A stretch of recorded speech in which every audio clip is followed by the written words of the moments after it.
Hey guys, I was reminded today of a parable in the Bible and its importance in everyday life. So I want to read Matthew 25, verse 14. It says, "For it is just like a man about to go on a journey, who called his own slaves and entrusted his possessions to them. To one he gave 5 talents, to another 2, and to another 1, each according to his own ability. And he went on his journey. Immediately, the one who had received 5 talents went and traded with them and gained 5 more talents. In the same manner, the one who had received 2 talents gained 2 more. But he who received just 1 went away, dug a hole in the ground, and hid his master's money.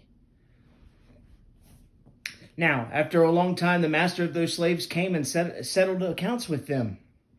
The one who had received 5 talents came up and bought 5 more talents, saying, 'Master, you entrusted 5 talents to me. See, I have gained 5 more talents.' His master said to him, 'Well done, good and faithful slave.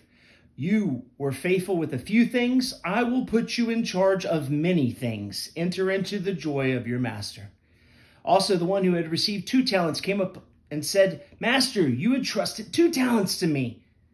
See, I have gained 2 more talents.' His master said to him, 'Well done, good and faithful slave. For you were faithful with a few things, and I will put you in charge of many things. Enter into the joy of your master.'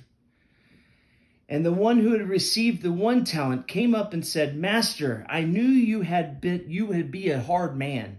He said, 'Master, I knew you to be a hard man, reaping where you did not sow and gathering where you scattered no seed. And I was afraid and went and hid your talent in the ground, so you have what's yours.' But his master answered and said to him, 'You wicked, lazy slave, you knew that I reap where I did not sow and gather where I scattered no seed. Then you ought to have put my money in the bank, and on my arrival I would have received my money back with interest. Therefore, take away the talent from him and give it to the one who has 10 talents. For to everyone who has, more shall be given, and he will have an abundance. But from the one who does not have, even what he does have shall be taken away.'" Guys, I know it's a long scripture passage, but there's a part right at the beginning, and it says, "But he who received the 1 talent went away and dug a hole in the ground and hid his master's money." I was reminded today of the importance of this. First, the master gave according to his servants' gifts. They knew him to reap in fields that he did not plant and scatter in fields that he did not own. They knew that he was blessed and highly favored. And the one man's solution was to run and hide it. Guys, I want to challenge you today. Don't hide the talents the gifts that God has given you. Don't hide the coins he's given you.